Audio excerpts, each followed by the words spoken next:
I have a motion to approve the agenda for tonight's work session. So moved. Is there a second? Second. All those in favor of approving tonight's agenda, say aye. Aye. Any opposed?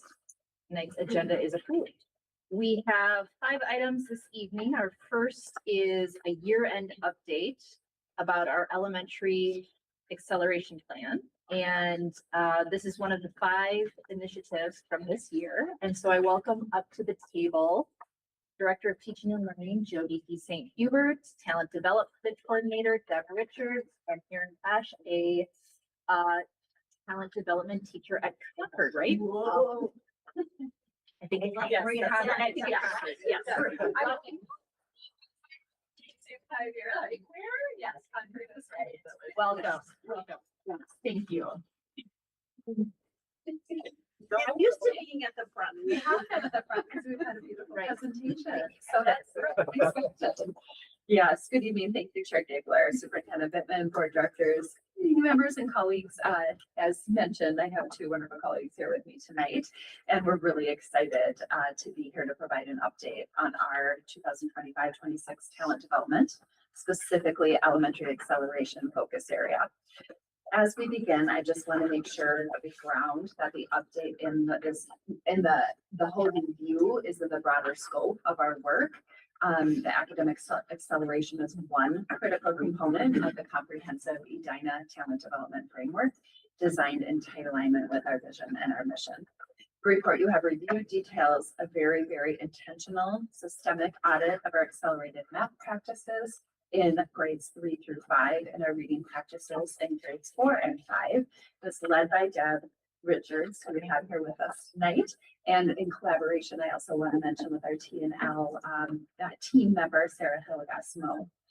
The appendix includes raw survey data from a lot of stakeholders, from students, from teachers, from parents, from administrators, talent development teachers specifically, and also I already noted teachers, but classroom teachers. The appendix also includes the Talent Development Advisory Council members' names. That's made up of parents and staff, and then also the Talent Development and Elementary Acceleration Lead team. And that was made up of staff members across all of our elementary buildings and different levels. And these teams, the reason I'm pointing that out is because obviously there's a lot of stakeholder data, and that was reviewed by these collective teams, not just Deb and I sitting at a table or a couple individuals, but both teams engaged in many, many different components of the raw data that's in the appendix. The high level engagement and input really reflects a comprehensive review and a very collaborative commitment to ensuring that each and every student's unique strengths are recognized early, nurtured intentionally, and tied both to academic growth and social and emotional well-being. With that, I'm going to have Deb give you an overview of the review. All right. Well, just to give you a brief overview, the review occurred during the 25-26 school year, and it was deeply anchored into Edina's strategic plan from 2020 to 2030.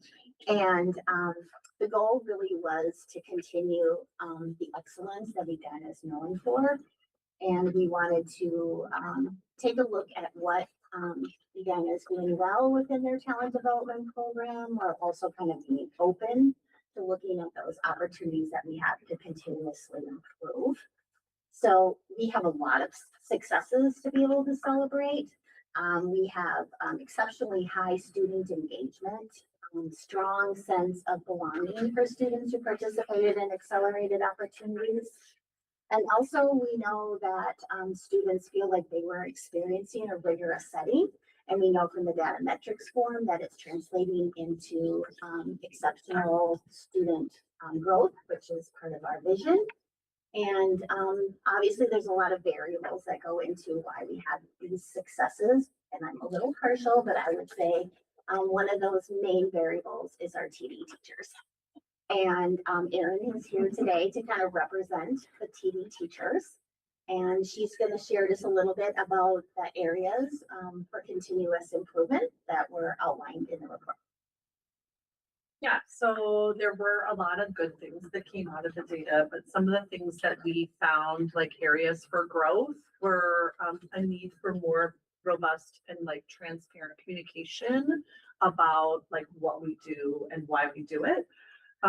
Stronger consistency between the elementary sites. Increased opportunities for first and second grade rigor to be added, and more targeted social emotional support for kids transitioning in and out or in that flexible grouping. So those were kind of the 4 areas that we found that needed the most improvement. I want to second what Deb said. I think one of the highlights for me in this review was working more intentionally with our talent development teachers. Obviously, I noted how I work with a large group of stakeholders, right, in the work, but I'm blown away by the skill set and the dedication and the professionalism. And so I thank you for being here, Erin, and Deb, thank you for your leadership. We are really excited to look ahead, and we want to move quickly with some things because it's important that we take action on some of these things that have been pointed out for continuous improvement, not only through the review, but in conversations with our talent development and parent advisory committee for years. And we know it's important to go slow with some things because we want to make sure that implementation is successful. So there's going to be a good balance of work that lies ahead of us, and we're excited to hear your feedback on the report as well as our plan for next steps here shortly. One thing I do want to point out is this summer that we'll collaborate closely with each other as well as marketing to make us some targeted, quick action steps around communication with Paige, kindergarten enrollment nights, transition from 5th grade to 6th grade nights. So that's something we know we can act on quickly. And then some of the other areas are the ones where we need to go a little bit slower, but we already have meetings set up, for example, with our elementary principals to talk about that site to site consistency and possible ideas for rigor and in our first and second grade classrooms, knowing that that will be a lot of conversation and brainstorming and how that can look in the 27-28 school year. So with that, I want to turn it over to the board for questions and feedback. Thank you. Board members, what questions do you have for feedback based on what you've heard?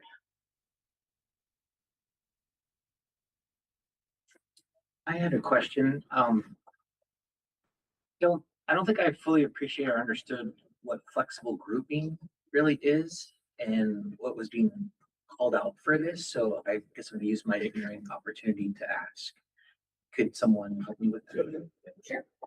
So in math in 3rd and 4th grade, kids have, in 4th grade, they have 4 opportunities. I'll just speak about 1 grade, that'll be easier. In 3rd grade, kids have 4 different opportunities to be, I'm going to use the word identified, but we'll call it be matched for instruction of talent development teachers. So we look at a comprehensive set of data there, like a portfolio kind of FAST testing, COGAT testing, and skills-based pre-tests, teacher recommendation, things like that, that look at are kids ready for more. And so we set our time with the 3rd grade teachers and say, okay, block 1 will be these 8 weeks. These are the chapters that we're going to cover together. And then we, as talent development teachers, came up with a sequence where we can compact some of that and go a little faster, Okay. so that we have a little time at the end to go above or deeper. And then after that set, there's another group, right? Or like another look at Sure. all the kids. So some of the stuff around that conversation of the social emotional learning is hard for kids to and parents to know, like coming and going out of a class that maybe traditionally would look like all in. Because a traditional gifted education program or gifted talent development, not talent development, gifted education program would be like you're identified as a gifted ed learner and then you're in that program. Would you say that the anxiety is created because of whatever narrative or expectation the parent or the child is putting on what's happening with that? Or there's something that's missing as far as expectations about that? I think it's a little bit, yes, that it's a little bit social, right? Okay. It's a little bit maybe perceived that one class is better than the other, right? And that's maybe more perception based. That's what I meant by the narrative, is like Yeah. creating the narrative about it. Not that it's Yes, true or and so not. personally, I can speak to my experience. I work really hard with the kids and my team of teachers to try to see, my purpose is to see as many kids in third grade as I can. Because the test only shows what they can do on paper, but I can then see how do they respond to a challenge. And to me, that was an opportunity for us to not just look at numbers and say, oh, here's all my kids with 99%. I'll take those 10 kids and move on. Now I have classes of 20 to 30 kids where I can flexibly group them, and it's less of a commitment, or to have kids that peak early and then by fifth grade, they're really overwhelmed. Does that sort of Yeah. answer your question? Absolutely. Really aligns with the tenet of instructional match and helping kids, families, right? All the collaborative conversations that are developmentally appropriate too, right? When recognize they're third graders or fourth graders, that sometimes this is too much and you're getting holes and gaps, and that's okay to know that and learn that. And then that one of the communication gaps is then like, that doesn't mean you won't ever be able to access an opportunity later in your career anytime, right? But being able to start having healthy conversations around what's the best match for me from learning and growing. So, and there are a lot of circumstances where it could be different what causes anxiety, but we have to be aware of that and lean into how we help with that. Thank you. And I feel like there's two things that we really want to focus on. Is one was the communication, right? But also just the helping classroom teachers, or just helping us develop a culture of kids just understanding that we want to provide what they need at that moment, right? And so we're going to kind of tackle the mindset of kids and families and staff, as well as communicate. On that part, if you don't mind me following up, do you think that culture also needs to extend further, not just from a talent development standpoint, but just in general, in all that we do in the classrooms? Because I think that really applies to anything, not just in math or reading. It kind of applies to everything, in that it's okay wherever you are, it's okay. But we want to make sure we're matching you to where that needs to be.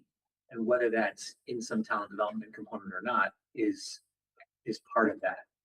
That I would assume, that might be the goal. That sounds like a fairly challenging mindset shift. Absolutely. So I'm just trying to make sure that, not solely from a talent development standpoint, but if we're talking about the culture of how we want to perform as a district, and certainly in elementary school, how do we want to do that? I would applaud that effort 1000%, but I can also imagine that that's not going to show up tomorrow. That's going to take not only with the current instructors, because then what they know and how they perform things and so on and so forth, but then also people coming in with parents and kids and whatever it is, that's a cultural change is something that takes time. I was gonna say that I watched that happen Mhm. when we started with third graders that are now sixth graders, was our first year of doing that. The teachers each year were like, well, what do you mean these kids, aren't they gonna get upset? And no, the kids knew, the kids were okay with it, but it took the adults longer to get there, right? In terms of how it works. So this is only, what would that make that third, fourth? That's our only fourth year of doing it. So now our fifth year. So yeah, it's gonna take a little time for people to feel more comfortable with that method. Great. Thank you. Other questions?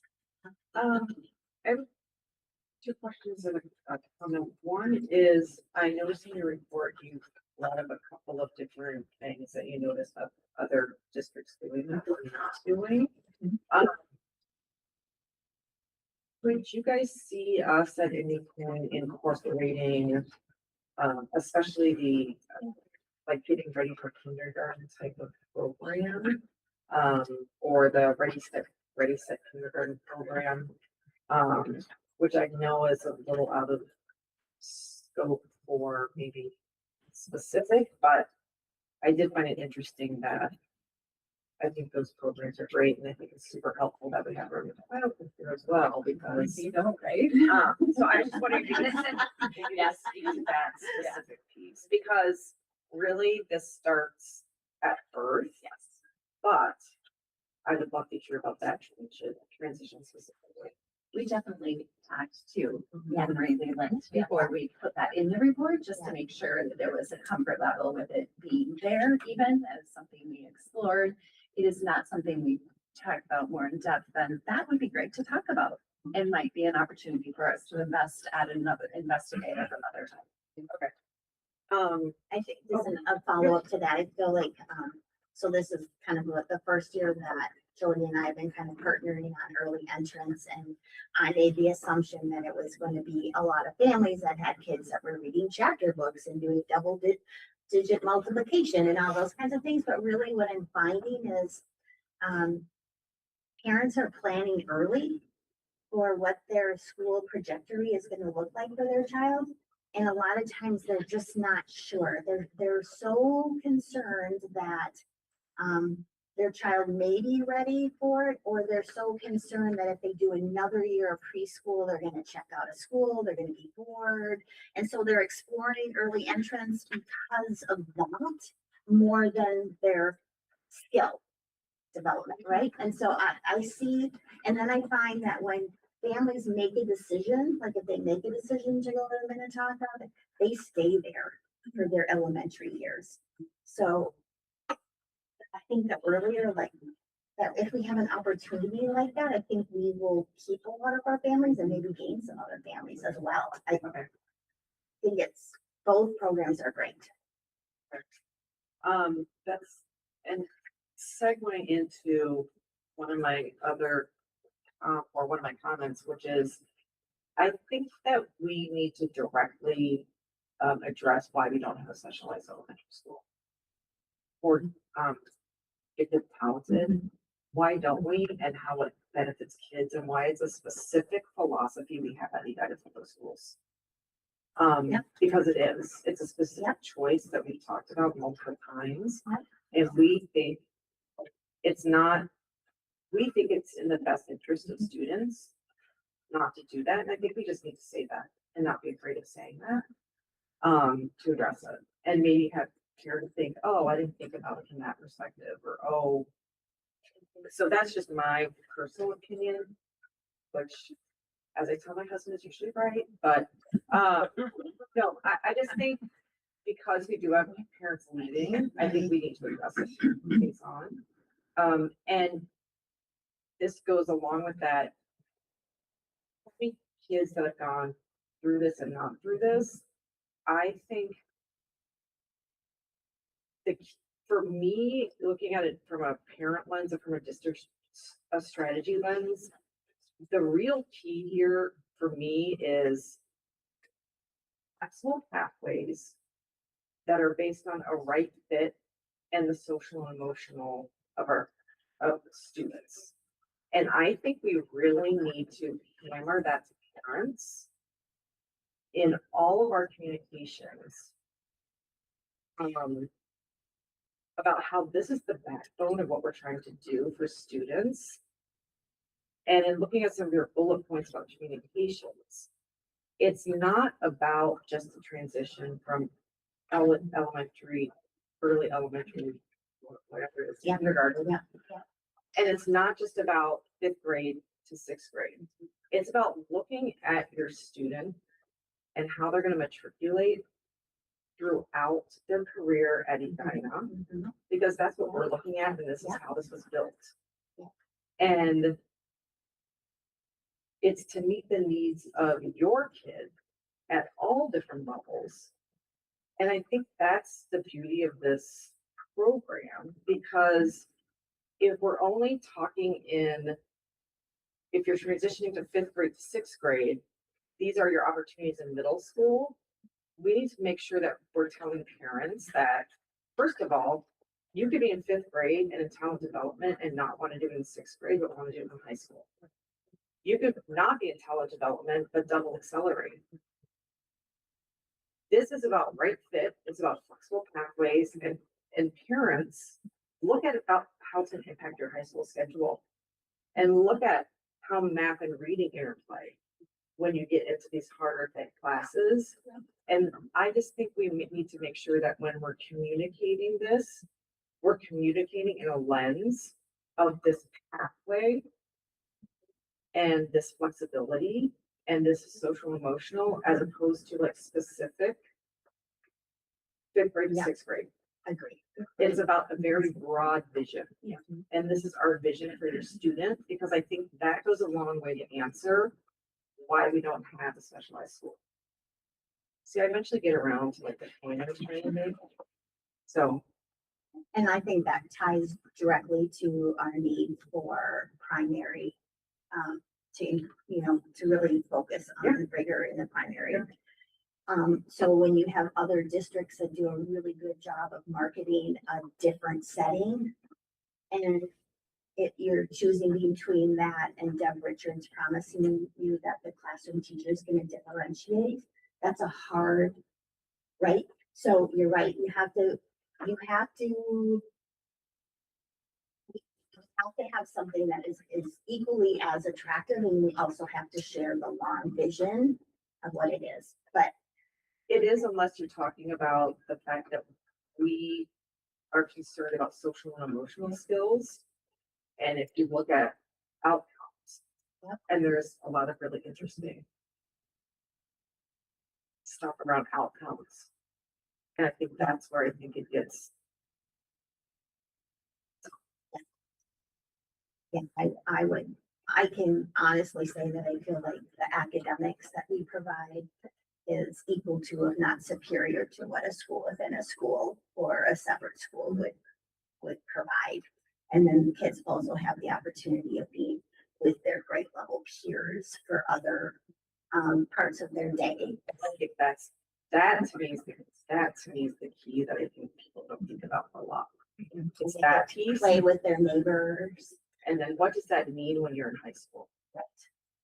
What does that mean from a developmental perspective? Right. Well, what does that mean to our definition of a well-rounded graduate? Well, that's my point, is all of this is based in what we're trying to do from a well-rounded student perspective, which is why we have this Yes. program. Which is, if you don't buy into it, you're not gonna buy into it. And you go somewhere else. But it is deliberate. And it goes back to mindset. Yeah. And shifting cultures.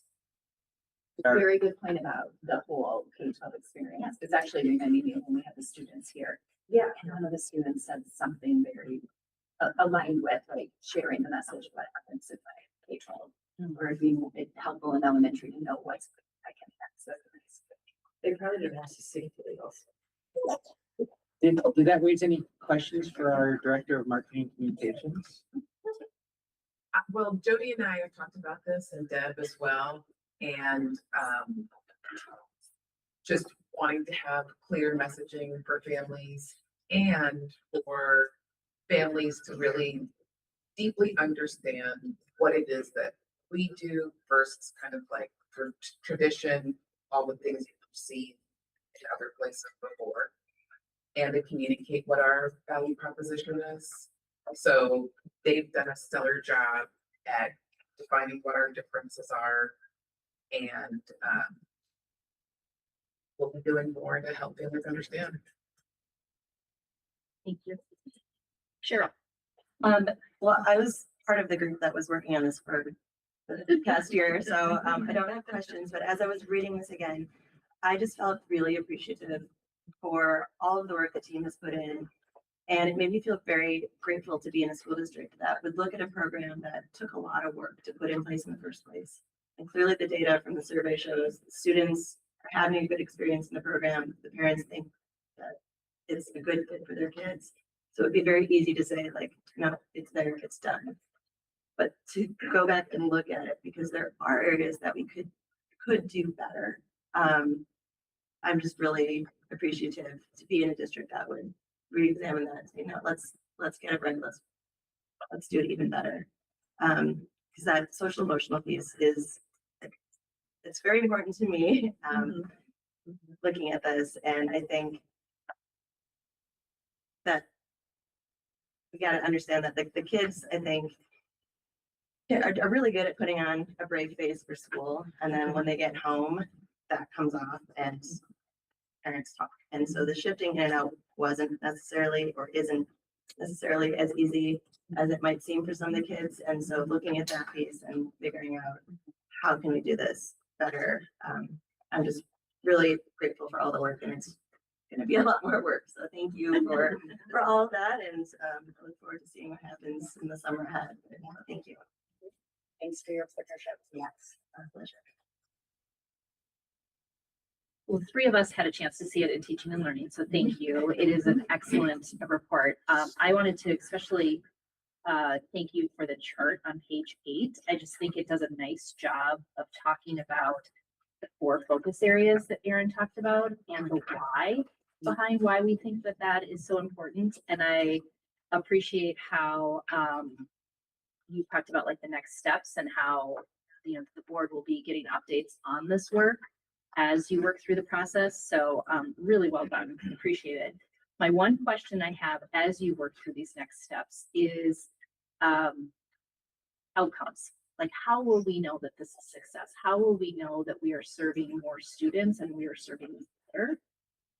And so as you work on that and as you brainstorm and have your brain trust together, thinking about it, what does that look like?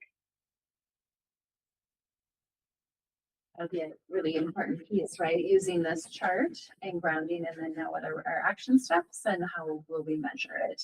And that will be fun to be able to present to the board of like, and these are concrete measurements that we'll be tracking as well when we get there. And it might even, as you're thinking, as you're talking about the long game, and this might be there might be too many other factors to separate this out.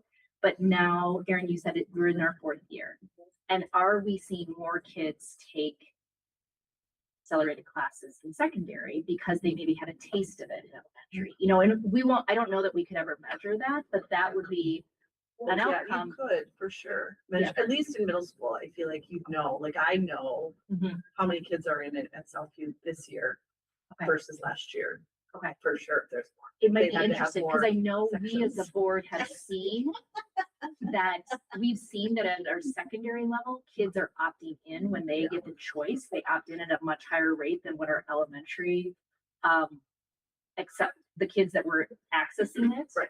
So it'll be, yeah, it's really, it probably is an interesting measurement Yeah. of what kind of long-term.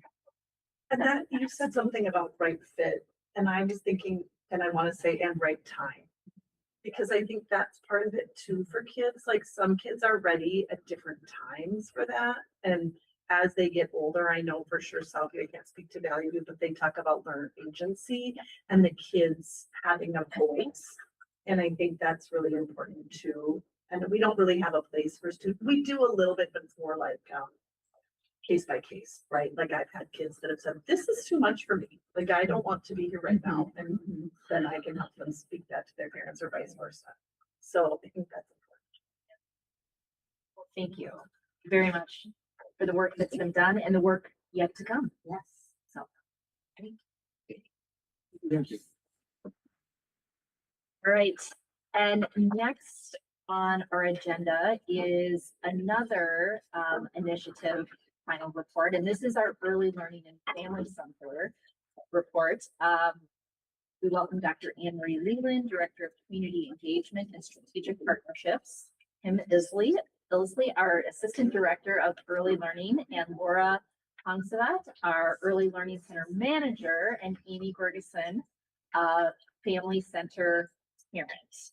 And board members, well, I'll let you say it. Oh, well, wonderful. Well, thank you so much.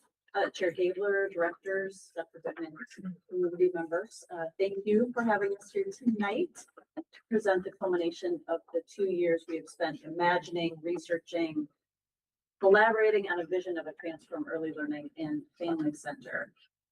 Thank you for acknowledging Amy Bergerson. We appreciate having her back, and she's going to be reading a statement at the end from our other co-president, Daniel Robeck, who can't be here tonight, but Daniel wanted to give you a statement about this process. So it's been a pleasure working alongside the ELFC team, PTO members, staff members, current and alumni parents, Wold architects, of course, they've been great, and the many different voices and partners who have added to the idea of taking our outstanding staff and programming to another level by positioning a new ELFC as the destination for our upcoming families and the foundational cornerstone for Edina's premier E12 district. So tonight, you have the report in front of you. We'll walk through it, highlighting certain things. Laura and Kim are going to be presenting the majority of the report. But I do want to mention, as we go into summer with our Little Kids Club programming, we are full with what the classrooms that we have to work with, just in terms of the construction that's happening. We are at capacity and we could have kept going. So we're really good. And then going into next year, based off of this year's enrollment, we are stable and strong and growing. So this is really exciting. So Kim, you're gonna go over section 2 and beyond. Yeah. So, just highlighting some of the things in section 2 and 3, we know that most of the neurologically significant period in a human life, is between the ages of, birth and 5, and 90% of the brain develops at this time. Studies show that high quality early childhood experiences and programs are linked to higher graduation rates, lower grade retention, stronger social emotional skills, and greater health outcomes through adulthood. Implementing robust early childhood initiatives are essential for addressing systemic inequities at the foundational level, especially primarily a catalyst for closing the equity gap. NACE credits the environment as the third teacher, which we've talked about, parents being the first and teachers being the second. One area that we've explored the last 2 years is spaces both indoors and outdoors. One important note that we'd like to say is on April 2nd at the community leaders meeting, it became clear that the phrase nature-based was creating some confusion in the community. So we'd like to recreate that vision that the ELFC would like to have access to nature, embedding nature within our experiences at the ELFC into our research curriculum that aligns more with STEAM. So we just like to make that clear. And so we'd like to say that Edina has a strong E2 continuum of excellence that we're very proud of here. And we are just asking for a building that reflects our rich play-based curriculum here at the ELFC. When we think about when it comes to the financial impact, early childhood is one of the most researched in the educational field when it comes to the financial impact, and research found that every dollar invested in early childhood comes back to you at a return rate of $7 to $13. And the socioeconomic benefits of that would be mental health, employment, reduction in special education, reduction in public health costs, increased earnings over time, higher graduation rates. You might ask, which we ask ourselves a lot here too, what would that direct impact be here in Edina?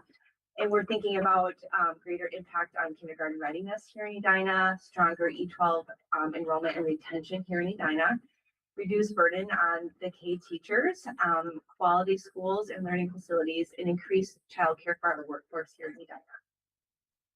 Moving on to section 3, Edina families here have a great choice of where to send their youngest learners. Most families visit tour spaces and talk to their neighbors. That's what we found out. Excuse me, when touring, families are they're looking at our outdoor spaces or any outdoor spaces at early learning centers. They're looking at the safety of the buildings, overall space and aesthetics. And they're imagining how their child might perform in those spaces. Here at the Edina ELFC, things that we do know. We know that we have exceptional educators that are skilled and trained with their bachelor's degree, and that's something that all programs here have in Edina. We also know that we have a highly researched curriculum that sets apart. We know that our staff receive high quality PD. Just last year, they received 35 hours of intentional targeted PD designed to improve our student outcomes, which we're really proud of. What we found in our cross-functional team meetings is that our community wants these two things to kind of align together. They're looking for our high quality teachers, our high quality programs, our high quality curriculum to marry with a building that reflects the space. And that's what the community is looking for. Thanks. Okay, Laura. Yes. All right.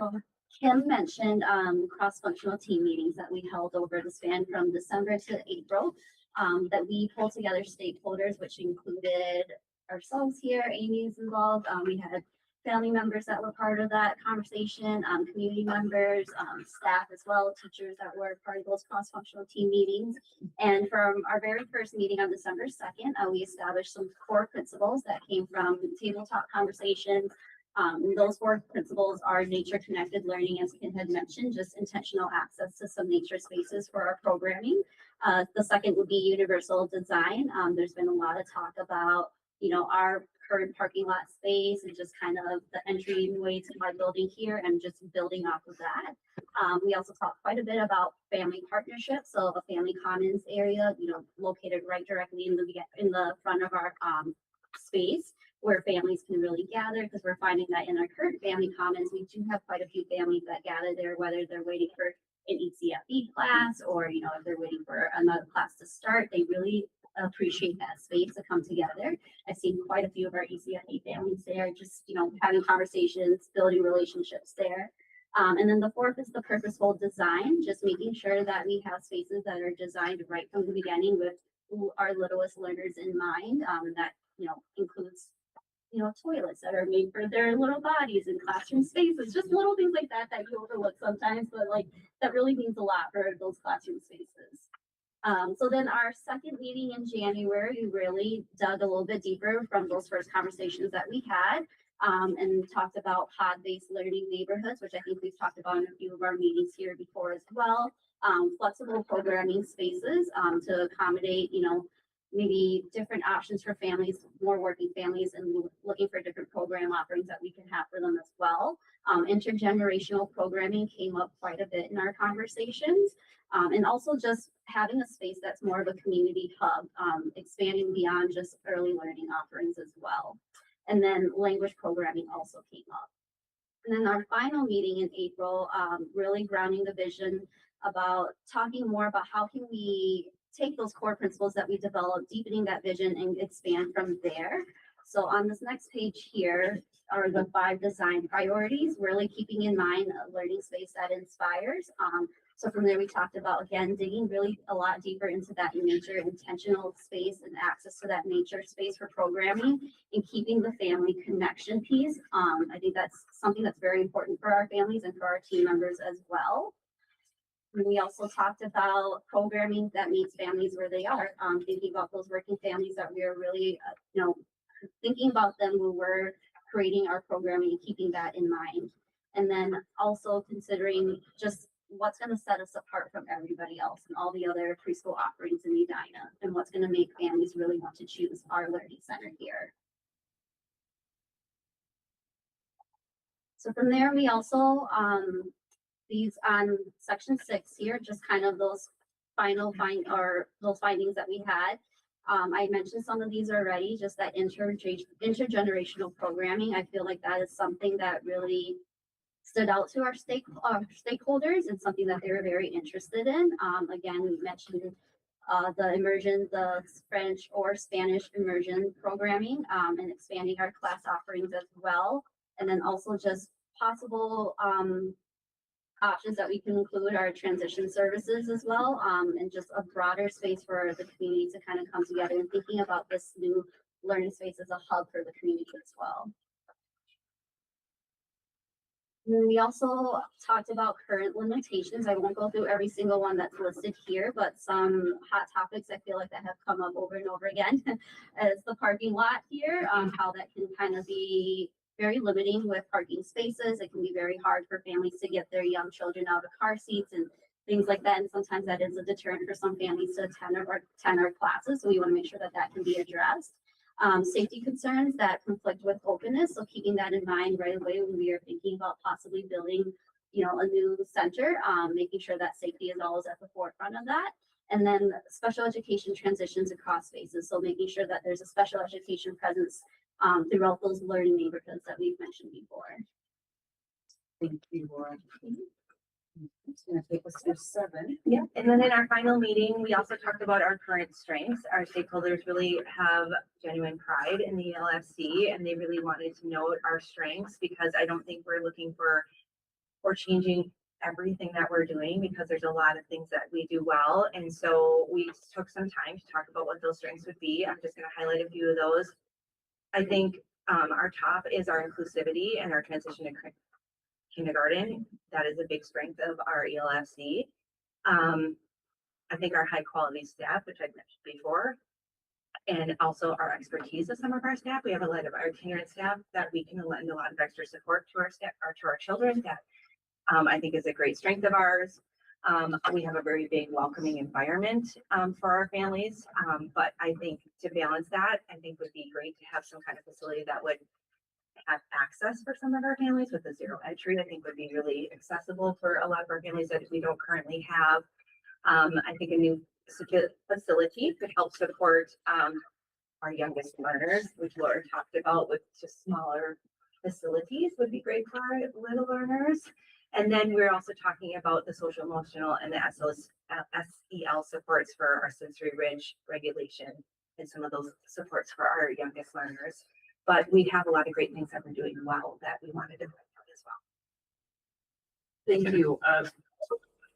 Laura and Kim work tirelessly and really do a wonderful job of leading our early learning and family center. So thank you so much for using your voice tonight to talk us through the report and really just what you experience every day, right? So section 8 is really about the architectural planning progress that's been made. We've engaged Wold in conversations, talked to them about square footage ideas, come up with some scenarios. So that's been wonderful progress. And section 9, we've talked a little bit already about unresolved design tensions, keeping that balance of safety and security in the forefront, but also making sure it's a welcoming, bright, light place for kids to imagine and explore. Section 10 was something that I thought would be just a placeholder for conversation in terms of the direction that's been brought forward over the last 2 years with some concepts, ideas, and then some things to consider for the path forward. So with that, I want to mention one other person that I want to give a lot of credit to. Nicole Meehan was wanting to be here tonight. She's one of our past family members and PTO presidents, and she has, so all of the lit review, I thought I would just formalize and say, as doctoral researcher, right, Amy, and several other people in the room, we always have to do lit reviews. So Nicole provided a lot of research throughout this process and really appreciate that. She's been a tremendous asset, I think, to not only early learning, but the entire district overall. So would you read the last part of Danielle's, or that statement from Danielle, and we could close the conversation. Right, so I am Danielle. I am a current ELFC parent and ELFC PTO member. I have 2 kids, a son in kindergarten at Countryside and a daughter in her first year of preschool at the ELFC. Each of my kids and I participated in ECFE classes for 1 and 2 year olds, and my son was at the ELFC for 2 years of preschool. My daughter will continue preschool at the ELFC next school year. The ELFC in its current form offers families a high quality option for early childhood and parent education that also brings with it a sense of community within the building and outside of the classrooms. Everyone at the ELFC, including the administration and front office staff, the classroom teachers, the parent educators, the paras, and the supporting professionals, OT, speech, social workers, etc., is incredible. Each person in the building cares deeply about the kids that are in their collective care and is dedicated to their and their families' growth and success. With the new building that has been imagined during the 3 ELFC cross-functional meetings, EPS would have the opportunity to significantly elevate the excellence that already exists at the ELFC. For kids, the new building would offer an opportunity to gain more independence with appropriately sized amenities, toilets, lockers, etc.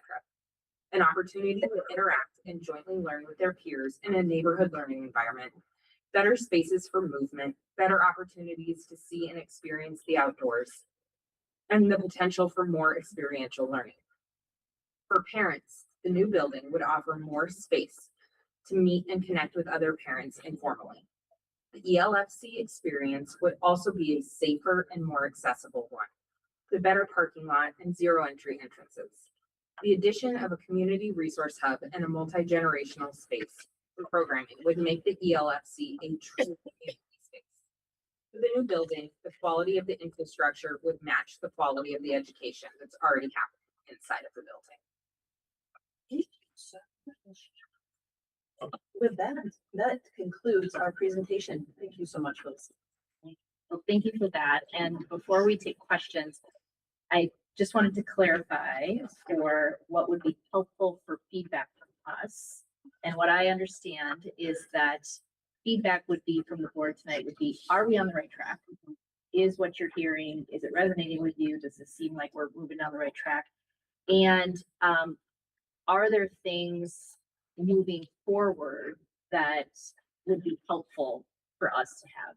Like, if this is missing, I would love to see this. Is that correct? That would be great. Okay, and board members, because we have heard about a potential new building as part of a referendum, this is it's kind of a parallel track. Tonight's conversation is really about what we're hearing with this. Should we decide to move forward? And so, yes, there's outstanding questions about where would this be and if we would do it. But for the sake of this conversation, it's really based on what they're proposing. Is that resonating with us? Is there additional information we need about this part? And they will intertwine, but for this conversation, that's what we're looking at. Does that make sense? And be okay with everyone? Okay. And start with no.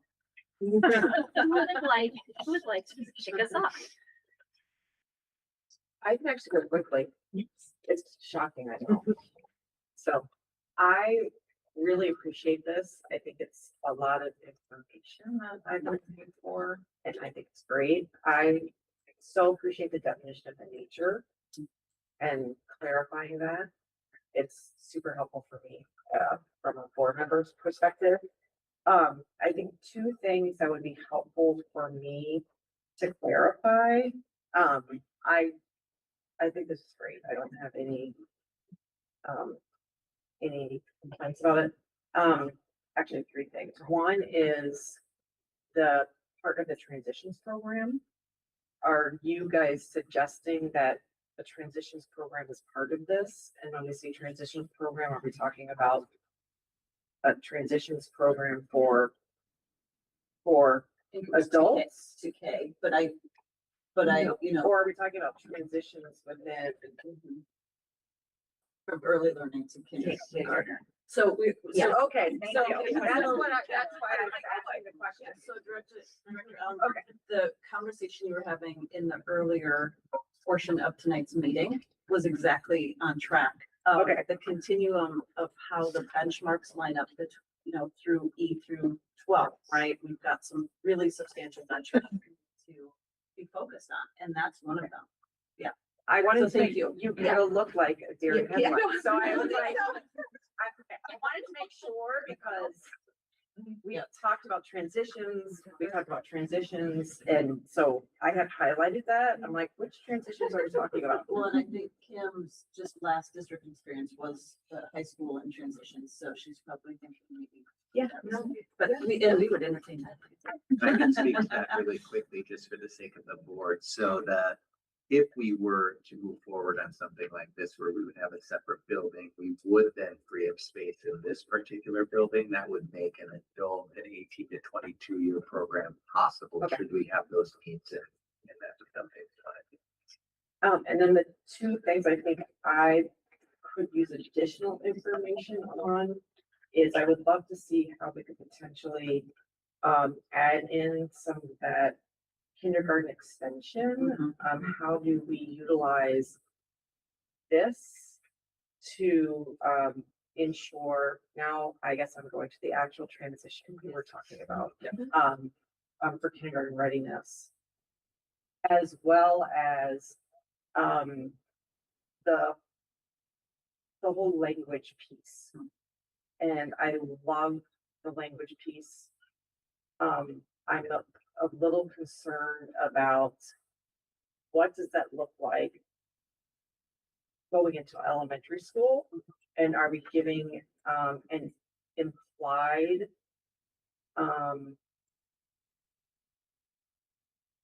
pre-K to 12 foreign language experience that we can't then give to parents past two.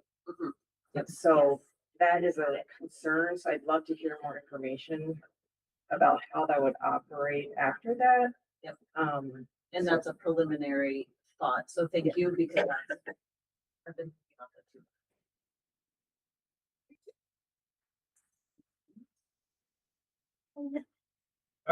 This resonates with me. I think this is great. My youngest kid went down to the ELFC. I think it's a great program. I wish our facility matched, I think, the level of program, the staff that we have there. So I think we do a great job. Like what you guys have described it, you guys have done great things with building that wasn't created with early childhood family programming in mind. It needs obviously shift over. How old is this building? 49? No. 75. Yeah, I was gonna say, right? 49, right? Yeah, it was 49. Well, we had a, yeah, it's a, Yeah, I meant 1949. Yeah. Right. So we've got our use out of it.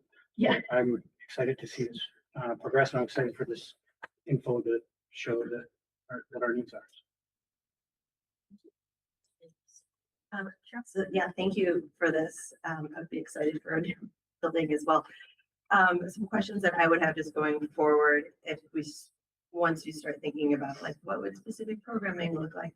I would be interested in what would we anticipate this does, similar to what Erica was saying, to looking at a language program, what does that do to the rest of, how does that shift things down the road and what would we project enrollment to be, that kind of thing.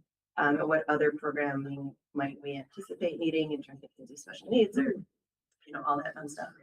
And then just a question for Amy, actually, how connected to the rest of the district? I don't expect you to speak for all families, but do you or your family feel just coming to the learning center? I feel like I have learned more about the district in terms of I knew nothing, and now I know lots. Here, at a school board meeting.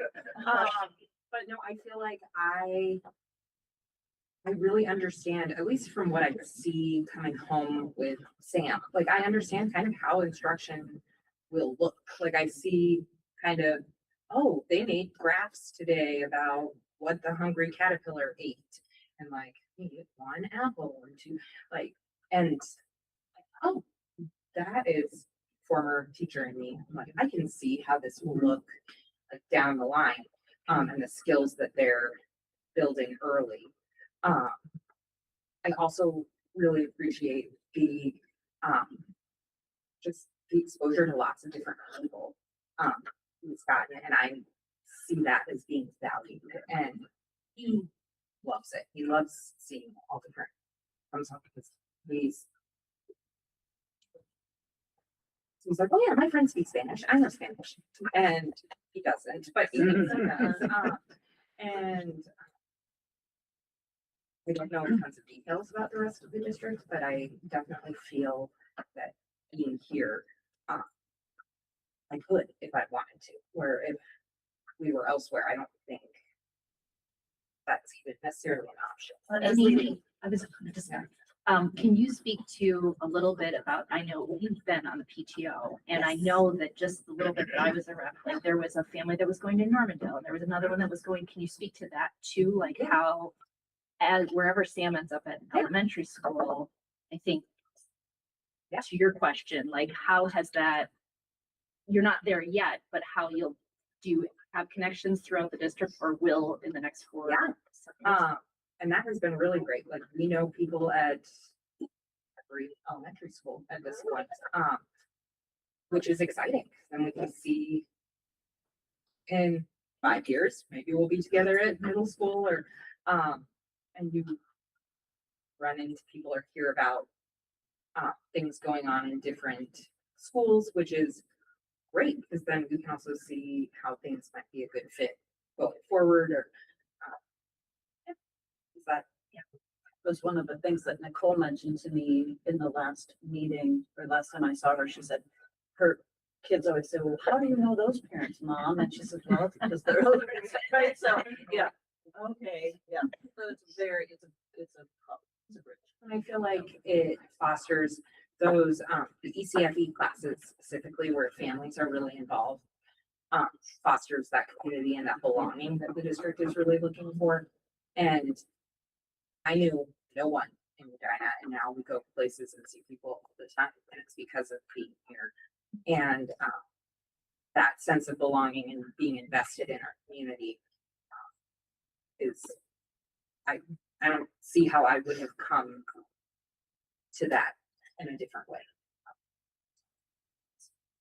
That's one of those areas where I think like, I'm glad that we're doing that and it's feeling good. Like, can you do even more of that? Can we make them even more connected and feel more like this is the foundation of our district. You're here and you're ours. And we're welcome.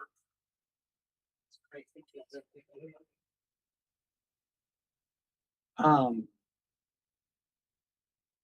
Yes, I mean, everything that was just said, I mean, I know Karen Gabler because of ECFE. I know former, board member Jamie Shaw because of. Give praise every day. You could be a little more excited. Isn't it interesting how you all created a narrative? I barely said.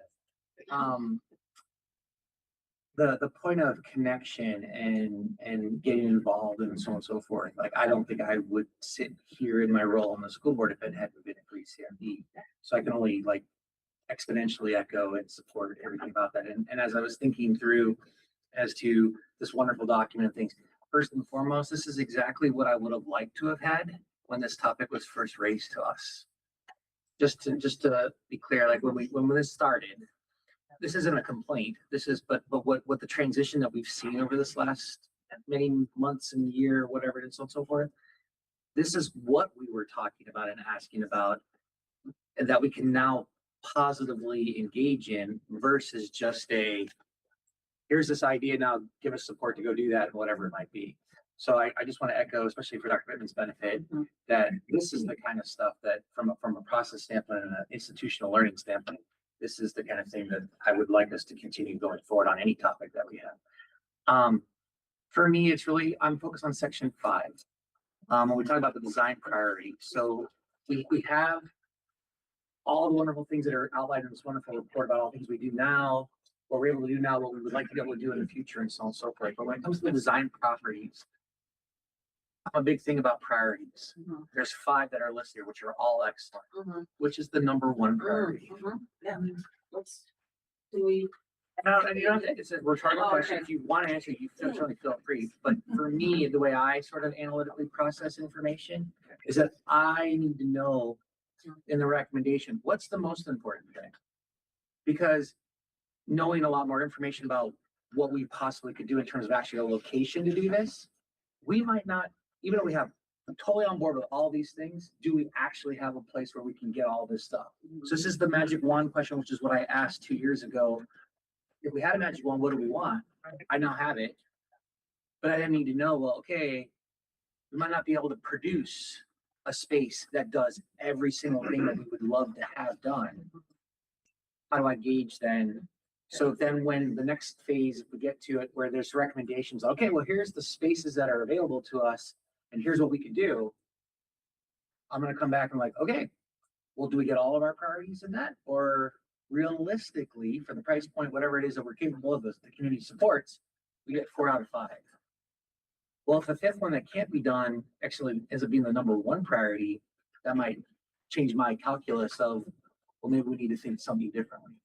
That's why I'm asking this question. So I don't have to have that today, but I'm just saying that that's helpful to me as I try to analyze these things, where that comes from. If you want to answer it, you're feel free to do so, but I don't want to put you on the spot that you have to be committed to that. Well, and I would say just real quickly, this conversation will happen this summer because Karen and I have been working with the city council and that group to have a joint meeting. And so we'll give you an opportunity to maybe think about that, but this team will be part of that discussion at that. And what I'd like to do also is re-engage the team and ask, everybody how to rank order maybe. Because nothing would make me happier than if we could actually find a space wherever that magically could be, that we can then have all this for a price point that doesn't kill the community and whatever it is. Great, that's an easy yes vote, right? It's like, yes, let's go do that. I'm being more realistic as to, I'm not so sure we're necessarily going to magically find it. So I'm trying to steel myself and anyone who's actually paying attention to this. How do we navigate through that? That's all. But as far as what's been recommended and the components and the stakeholder feedback and all the things that are in there, this is just more than, I remember when I read it last week, I even called Dr. Britton about it. I said, this is exactly what I was looking for. And I was so happy to have it. And I know that when we've talked about the Early Learning Family Center, since I got on the board 5 years ago, the amount of focus that has been reapplied to this space from the time I got on the board, oh my gosh, it is significant from where it was. For whatever the reasons were, we don't have to go back to that history. But this is an essential component when we talk about E through 12, which we had never said that before. But now we say it, and it's a component of what we are as a district. I love that. That's important. Going to what you were just saying about this connection, it really does start at that level. And for me, it was baby and me. It wasn't even 1 and 2. It was at 3 months old. So you won't get a stronger supporter of ELFC than anyone else here. It's now trying to figure out how do we bring the reality to where we want from that standpoint. So there's really not a lot of questions or concerns or comments about this. It's just more of, I'm kind of ready for, okay, great. This is awesome. Thank you to everyone. That's great. But now we have the next chapter, unfortunately, is going to be the harder.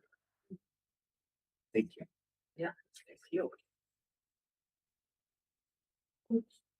Thinking along the same lines with Michael's request, also with the limitations, like, are some of these absolute? We can't move forward if we don't fix this. Sort of piggyback on that, because I look at some of these and like I don't, is that an absolute non-starter or something? Or, and, little kids club space constraints, is that just that you want more space to do more programming and like, is that really, if you didn't get that, would it be as critical as perhaps, dedicated lunchroom? I don't know. Sure. And then maybe actually one more thing, now that you said that, there's one more comment I think that prompts me to make. Our kids went through ECFE in whatever it was, ELC at the time, but okay. And even though they didn't have some of the things that are here, we still had a great outcome. Yeah, right. So I'm not trying to take any thunder or any power or thing away from today's parents who are not doing good. Even with all the limitations that were there 15, 17, 18, 20 years ago, we still had a pretty good outcome. So that's a tension point, right? As to, we should ask for what we need and we want to be forward thinking as opposed to looking back. And the needs today are different than what they were 18 years ago. Totally get that. So that's, I think, the part of this question is trying to filter. These are things that are real, like in order for us to move forward in the future, to keep maintaining the level of success and growing our success, we got to have this. These are the things we'd love to have. And not that I don't want to give them to you, because I do. That's where that's coming from. Yeah. And yeah, similar to the high school, I think that we've been working in an inadequate space. So I think that some of the things listed here are basic things like having a bathroom in a classroom, right? For a teacher that's teaching preschoolers. Yeah. Right. That's not something that's like building for the future. That is basic things.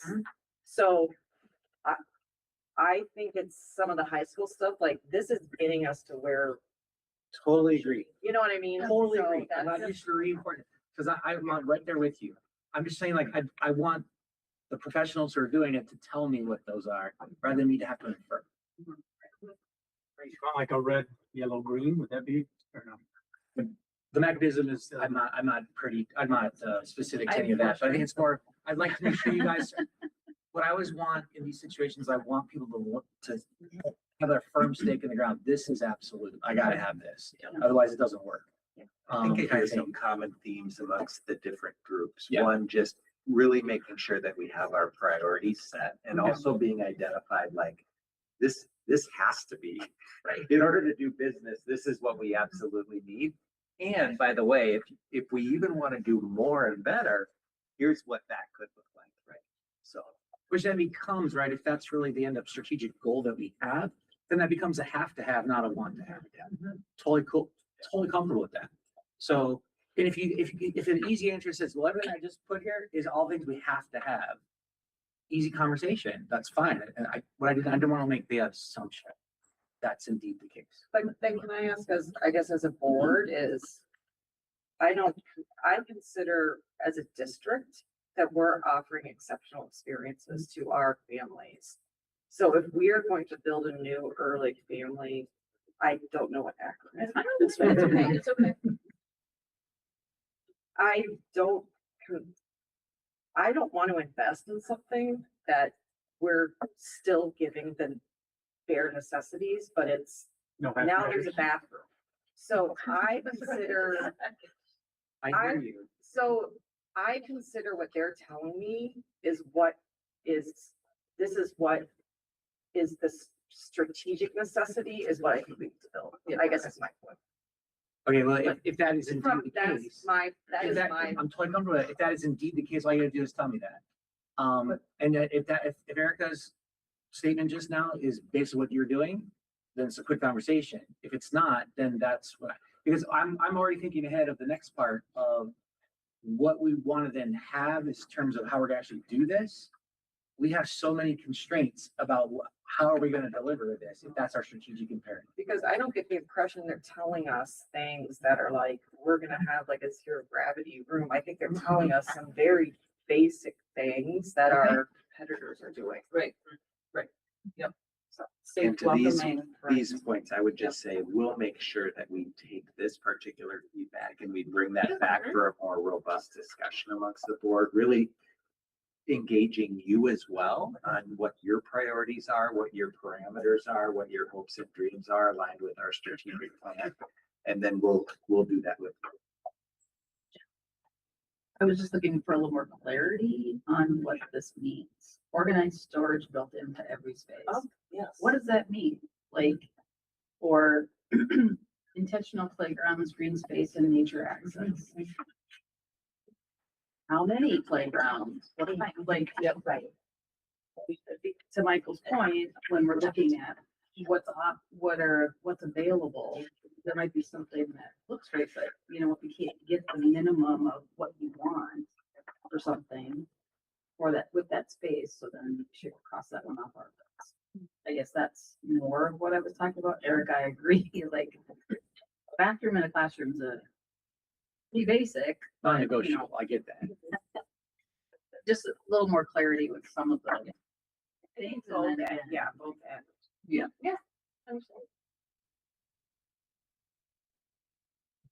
Okay, I echo, this is great. As far as your questions, are you on the right track? I think so. And is there anything missing? No, but, what I appreciated about this report was that what I saw was you talking about the building, the space and the programming together. And I don't know, maybe, I mean, you may have been doing that all the way along, but that's what I really appreciated here because I do believe the space down there is outdated. But just building a new building, even though we have all these awesome things, isn't going to necessarily bring the new families in. So I do appreciate the conversations around whether it's language, whether it's really leaning to the nature piece, whether it's really showcasing all the things we have, the well-educated teachers, the great curriculum, the pathway into kindergarten. So I really appreciate that you did those together. One of the wonderings I have is because it's been a while since I've been there, understanding current enrollment and space needs and where we realistically think we would get. I think that would be helpful to me because I know for a while we were kind of seen a bigger bump through like our preschool programming, and ECFE wasn't as big as it used to be. And so I think because many of us, it's been a while since we've been there, that could be helpful to understand, like you said at the beginning, we have no more space for little kids. That's helpful because that helps me at least benchmark a little bit. So this is the enrollment for the last couple of years. We're maxed out. We're having to turn people away, or, you know, and if we had a new space, this is what that possibly would look like. That would be the only thing. As we talk about programming, these are suggestions, which is actually not what I'm supposed to be doing, but I'm gonna do it anyway. Oh. Enlist asking for kindergarten teachers on your panel, that feedback loop of like, this is what we're seeing, not even from kids that are coming out of the ELC, but I just know I had an off the cuff conversation with one. They're like, we are seeing kids come that are just not ready, not from your programming, but to better that back and forth. And here's my last suggestion. Parking lots, because we're talking about parking lots. Parent drop off. Yeah, right. Okay, has that been covered? I mean, Yeah. Like where you drive up, because when I had a 4-2 and baby, the last thing I wanted to do was bring that 4-year-old in. Okay, I think right there, you could get every family in Edina signed up. I am not joking. Amy, you're right now. I'm already stressed. Okay. Yeah. Exactly. I said PTSD of like loading up the double jogging stroller just to go Right. in the winter and go. And then your 2-year-old's running around the hall. She doesn't want No, to we leave. strapped She them in the wants to go to stroller. school. Well, And that's you're just also like, why the forget it. current parking lot is such a pain point. In that you can't just, it's not safe, but you can't just walk in with kids. Like if you've got young children, you have to set up a stroller, you've got to do all of this. It's winter, it's hard, and you can't just drop them off. You have to escort your child in. And there's something about that welcoming when you pull up and there's Yes. teachers I know. outside and the kids are learning how to a little bit out and buckle themselves and like, It's very good. yeah. So Be bubbles, right? follow me for more. Okay, thank you for those two questions. So anything else? So much. Appreciate it. Yes, thank you very much. Enjoyed all the photos. Yes, those are great. Okay. The next 3 items, we have, Mert Woodard, Director of Finance and Operations, at the table to take us through the next 3 items. First item is our workers' compensation insurance renewal for fiscal year 2025. Good evening, Madam Chair, members of the school board. Thank you for allowing me to present a little bit of, I would say, more exciting news this time of year. So first, our work comp program, as a reminder, we did switch carriers last year for the current school year from RIS to SFM. A number of issues. One, a more competitive financial structure was offered by SFM, as well as a much more robust and collaborative structure for handling claims with our HR department. I'm pleased to announce that this school year done really well from that perspective. And so rather than marketing our workers' compensation program kind of statewide to the 2 entities that really cover school districts, SFM and RIS, we approached SFM directly for a renewal, and they came back with another very strong renewal. In fact, there's about a 3.85% decrease to our premium, about $20,000 for next school year. And there's a number of different factors involved in that. Ultimately, work comp really is about how much you're paying your staff, because you have to cover their salaries that you're paying out of your work comp program, and then how risky you are compared to your peers. That riskiness is measured in terms of an experience mod or an X mod factor, with 1.0 meaning that you are just as risky as any of your other peers in the industry. If you're above 1, you're riskier. If you're below 1, you're less risky. We peaked at about 1.06 a couple of years ago, which is quite high for a school district. We are now down to about 0.86. So claims are getting better, and our renewal reflects that. So that's really positive. The way that those claims are looked at in terms of establishing your X mod is the previous 3 years minus the current year. So we're looking at fiscal years 25, 24, and 23 to calculate that. And so we had a relatively significant year fall off of our claims record, which is driving that decrease. But I think the most significant claim here that we've had in perhaps the district's history for a long time was a few years ago at about $423,000 in claims incurred. That is going to fall off the next school year. And so this stability that we're seeing in our workers' compensation program will likely continue for the foreseeable future, which is great news for the school district. So we'll bring that forward for the June meeting. Any questions? Well, what were the claims that are like this past, that were not included, the current period, whatever it is, are we seeing good experience from that standpoint? Yeah, so the most recent year, we're at about 110,000 as of the end of March. I don't think there's been a lot of significant movement since then.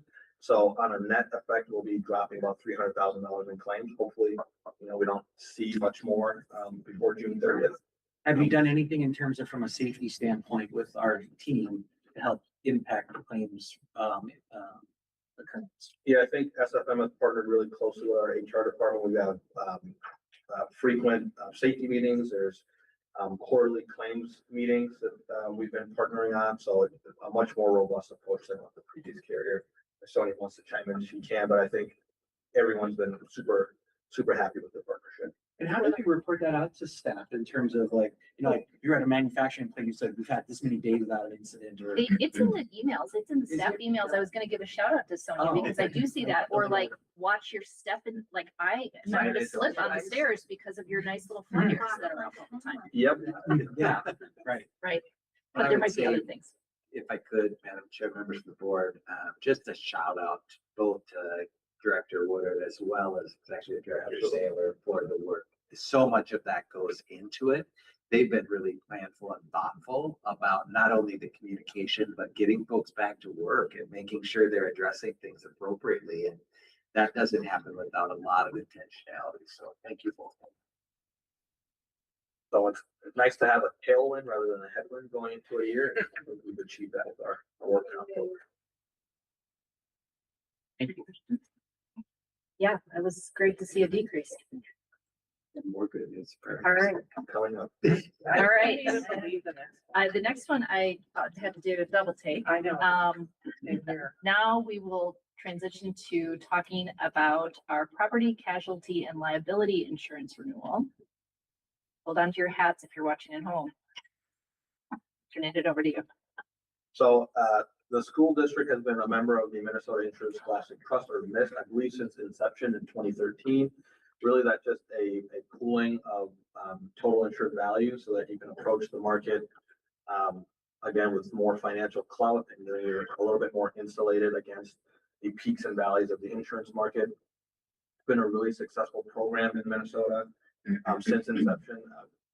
As of today, total insured values are north of $8 billion among the 31 member school districts, and we're up 5 school districts since 2024.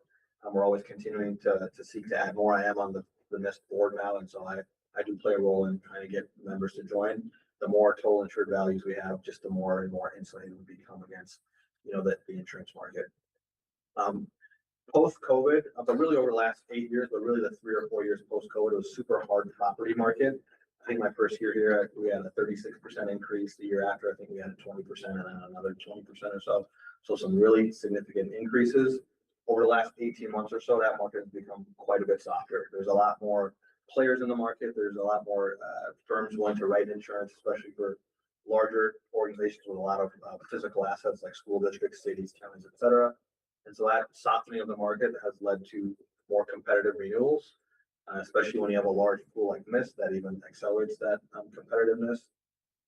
Auto, general liability, sexual abuse claims, school board claims, those are actually quite a hard market right now, although they are a smaller portion of the premium you pay. So that's important to keep in mind as well. Cyber continues to be an extremely soft market, despite the fact that cyber is an extremely large exposure for school districts and government due to the public nature of our information. There haven't been actually a lot of claims out there quite yet, and so we're actually going to get a flat increase. In terms of the overall, actually, I'm going to back up a second in terms of what MIST actually buys us. In addition to the total insured values, we also get to have a lot more control and design over the way that we're insured. For example, Most traditional insurances provide like a 1% deductible on hail and wind damage. Convective storms in Minnesota are extremely rampant, and those are some of the high claim incidents that occur. And so in a school district like us, 1% would represent $7 million. And so we would have to pay up to that $7 million in roof and hail damage were we not in a program like this. So it's super important. We don't have a wind hail deductible in this, which is great. Also, this board is unfortunately familiar with intellectual property claims. A typical insurance carrier wouldn't even offer that sort of coverage. We are beneficiaries of that type of coverage with MIST. And so not only the financial club, we also get the design element of being in a pool. The overall, the most exciting part now is the decrease to our rate. We're having a 13.75% decrease to what we're going to be paying into the pool, which is roughly $175,000 saved for next school year from this school year, which is fantastic. I've been budgeting about 20% increases. So in terms of against my forecast, we'll be saving roughly $600,000 in premiums, which is amazing news.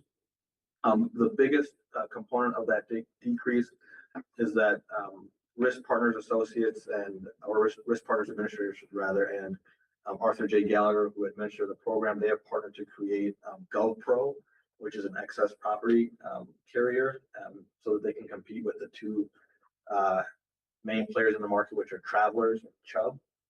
So their introduction into the marketplace has created a lot of competition. All three of those parties offered claims on excess or premiums on excess that were about 30% decreases. So that's really driving their premiums going down, not only for us, but across the MIST membership. Again, cyber is staying flat, and also our loss fund is going to be receiving a 4.35% credit because we did a little bit better job with claims over the last year or two. So all in all, again, that's going to result in about a $175,000 savings. We're also adding an additional initiative to the program, and that's water sensor devices. Water damage is one of the, again, with convective storms, one of the things that can really ramp up your costs, but more importantly, your operations. It can, some schools are out for weeks, months at a time because of water damage. And so we're going to be getting an assortment of water devices. They're kind of like hockey pucks, and we're going to place them probably next to gyms. Gym floors are super expensive. Boiler rooms, again, super expensive machinery that can take a whole building down. And then around places like our data rooms, data closets, stuff like that. So that's another added benefit of being invested. We had that happen at the high school over winter break that one year, right? Yeah, and then we have the Valley View gym floor Uh-huh. structure up. The one was a roof. Yeah, the contractor didn't Yeah, properly didn't do it secure it. properly. Board members' questions. Keep at it. Celebration. That's Great. This is excellent news. You talked about the cybersecurity, and since we've been talking about that, I did notice that it indicated that education is the most attacked industry It is. globally. 8,000 or so attacks a day. Of course, not all of them are reported, but most of them are stopped, thankfully. You did bring up a good point that I forgot to mention. We do have a significant savings in our overall premium package and cyber staying flat. Our coverage is for $2 million in aggregate and per incident. It might behoove us to explore additional coverage because we are getting a significant savings, and it's not going to cost us that much to go up to a $3, $4, or $5 million level of coverage. So that's something we'll do post this meeting and investigate what that would look like in terms of cost. And then bring that through finance. Absolutely. I think that with that, along with then the recommended investments from a safety and security part of both people and systems, that makes a lot of sense. Absolutely. The schools jumped passwords. I hope so. All right. Thank you for that great news. And the last thing this evening is the long-term facilities maintenance update. Yeah, so this will be the first in a series of probably 3 different public agenda items. So we'll kind of go through the projects we're planning. At the June, either work session or regular meeting, I'll bring the financial components because we need that for our levy. And then in July, we'll seek approval from the board for our fiscal year 2028 long-term facilities maintenance program. In terms of construction, as you might imagine, we don't do a whole lot during the school year, although we did have 2 relatively significant projects happen this school year. First of which is the big auditorium renovation and kind of remodeling, fully complete now. I think it turned out really well. So for those who don't know, new lighting controls, sound controls, brand new stage, accent lighting. The sound clouds are brand new, as well as a little bit of carpeting. One thing we didn't do this round was new seating. The seats are in relatively decent condition, although I assume or anticipate that we'll revisit FIC within the next 5 years to get new seating in there as well. But overall, really good project, super successful. I think everyone's happy with it. The second project that kind of took place throughout the school year and will be wrapping up this summer is LED lighting at Valley View. So we did their physical education and workout space last summer. The rest of the building this school year and also this summer. Valley View was pretty much the last site that lacked LED lighting. So we're almost virtually LED lighting throughout the school district, minus some of the auditorium spaces which need more specialty lighting, and LED is not necessarily conducive to that. So also something that's helping keep our energy costs down. In terms of this summer, we've got kind of like 10 major projects throughout the district, so it's going to be really busy for our buildings and ground staff. At the high school, we're wrapping up the 3-year mechanical upgrades project, so we've got a couple of air handling units that will be replacing. Destratification fans in the field house and activity center. Those were actually installed in 2015 or maybe 2015 or 2016 as part of that referendum. I recently found out they've actually never been operational, which is interesting. And so we might have been paying for more heating and cooling costs over that time period than we should have been. So we're going to get those commissioned and working properly this summer. We're also looking at all other D-Strat fans throughout the district to make sure that they're commissioned properly. And we're also going to look at adding some D-Strat fans in other spaces, which over time should yield a little bit of savings in terms of our energy costs, which is great. We also have a re-roofing project. We had roof area B scheduled for last summer. We delayed that to this summer so that we could combine that with roof area C. Project bids for that were approved by the school board, I believe, in March, and those came in considerably under what we had thought they would be. So that's 77,000 square feet of roofing that's going to be done, partially built up roof, partially single ply, kind of a rubber roof. So that will be completed this summer as well. And then the field house gym floor will get a replacement floor, kind of a rubber material. Edina Community Center is going to be super busy. So our early learning folks talked about perhaps the space being a little bit outdated. That space is going to get all sorts of interior surface upgrades, some of which has already been done. So carpet, floor tile, wall tile, paint, all of the lockers are going to be removed and replaced with more age-appropriate fixtures, cubbies to be specific. Some of the spaces will just be filled in with drywall where appropriate as well. The gymnasium stairs, so in front of the main basketball gym, we've got a significant amount of water intrusion there, which is problematic, not only because it affects the structure of the stairs, but also we use space underneath the stairs to store band equipment and other athletic equipment. So we'll be replacing those stairs, also bringing it up to current ADA compliance, which is excellent. The locker room, we're gonna grind and repolish the floors and also reconfigure the lockers themselves, so that the football team and other teams that use that space have better lines of sight to the coaching staff while they're preparing for games and such. We'll also be restriping the community center Southview parking lot. We heard quite a bit of commentary tonight about perhaps a lack of safety in that parking lot, so we'll be adding turn arrow stripes so that you can make sure that people are only turning left as they're coming towards the south. And then we'll probably have an arrow pointing towards the west on the very first loop so that you don't have to leave the facility and come back off the street to re-enter. So a little bit more natural flow. We'll also be putting up a lot more signage and speed bumps as well so that people right as they enter are noticing that they need to check their speed. That's the community center. One more parking lot item at the community center, the main entrance to the ECC door 3, I believe. There's quite a bit of gradient there near the handicapped accessible spots. During the winter or when there's precipitation, it can be quite difficult for people to exit their vehicles and make their way towards the main entrance. So we're going to relocate those near where the crosswalk is so that it's a little bit easier for those people to navigate. Valley View, we're going to be removing some legacy galvanized piping infrastructure. And that means that we're also going to be able to replace 2 sets of gang bathrooms and also the locker rooms and changing rooms at the same time. So that's an added benefit. Again, closing out the LED lighting project and then replacing some aging cap flashing on the roof.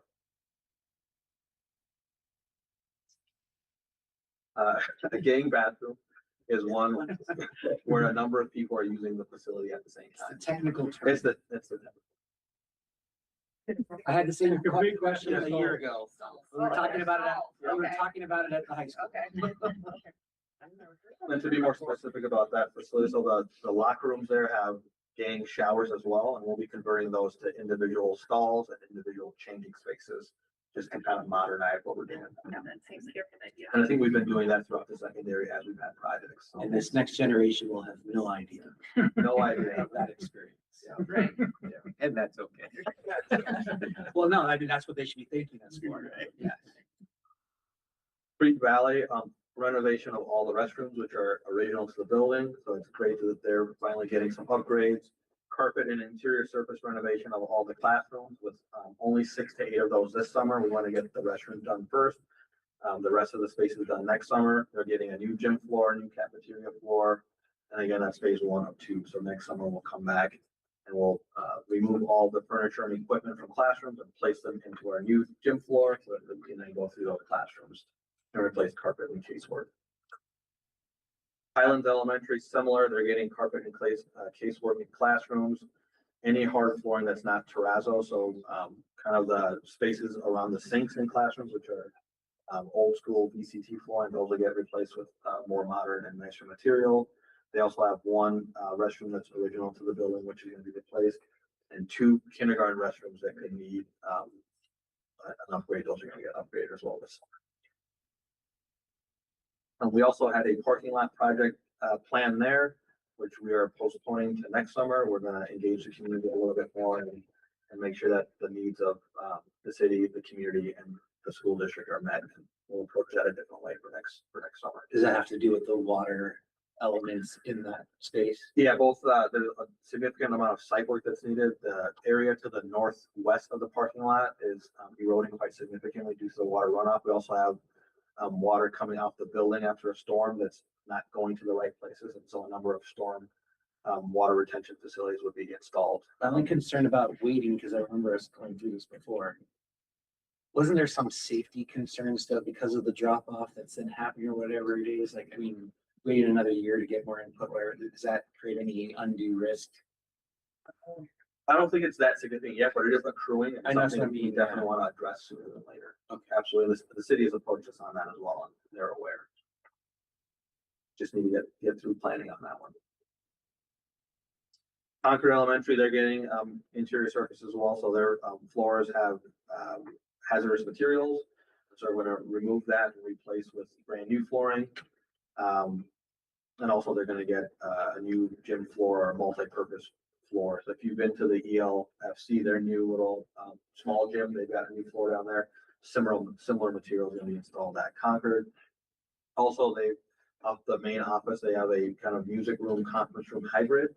And so we're going to rearrange and reconfigure that wall so that a larger conference room space is created. And the music room should be still functioning as they are now. They don't need that additional space on the other side of the wall. That'll be a nice win for both Principal Domer and his staff during the day, as well as Kids Club after school.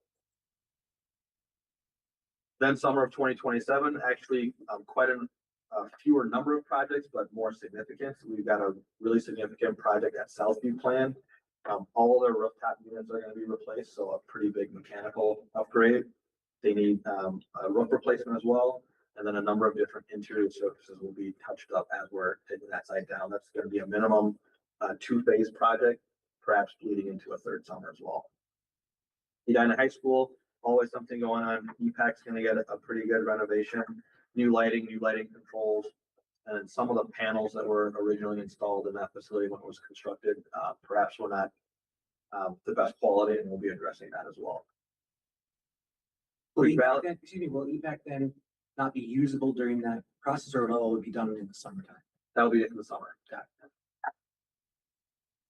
Creek Valley, again, phase 2, finishing up their interior surfaces.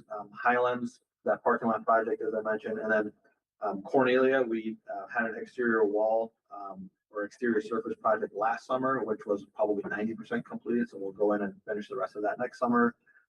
Again, interior surfaces there, carpet, tile where appropriate, etc. And then we were hoping to do a parking lot project there next summer.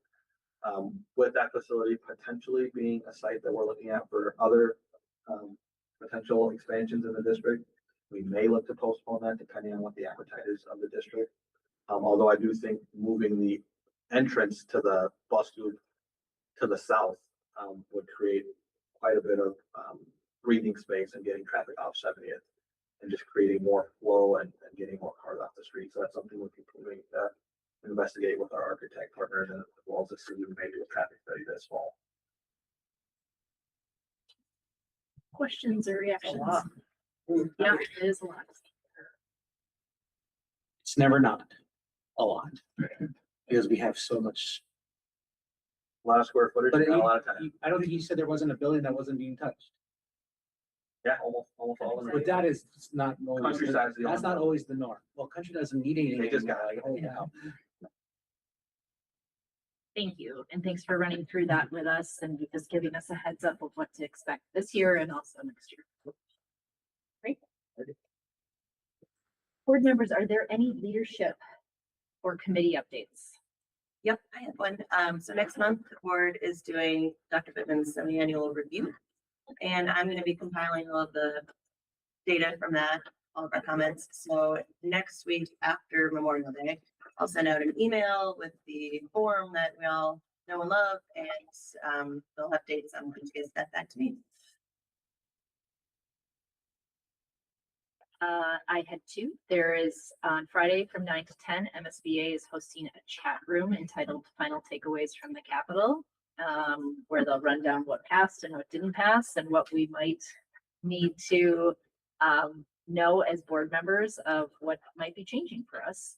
So that's one. And then our staff video is almost complete. Good job on getting me those clips, you guys. I think you're influencers at heart. Dr. Bittman, their superintendent updates. You gave me many, you mentioned many of them. Our send off for the end of the year video will go out next Thursday. Oh, So we we're should excited. coordinate this. I think ours should maybe go first. Otherwise it'll be disappointing. Okay. So that is one thing. I mentioned earlier, alluded to, we're working with the city to have a summer, end of July meeting with the council to talk primarily around early learning type things and their interests around childcare and other things that are impacting our community. So more to come on that. In your leadership update on Friday, you'll have a breakdown of all the legislative things. And maybe I should send that out earlier for those who are going to attend the chat, so I can also do that. End of the year, we're just finishing strong. We're excited for our kids and families, but we also recognize that our summer programming is intense. And so excited to do that as well and to make the transition. And as many of you know, we're well into next year in terms of planning. So we're appreciative of the conversations that are happening and look forward to the work that we do collaboratively with them. Thank you. Do I have a motion to adjourn the meeting? So moved. Do I have a second? Again, all those in favor of adjourning the May 18th, 2026 work session, say aye. Aye. Any opposed? The meeting is adjourned. Thanks, everybody.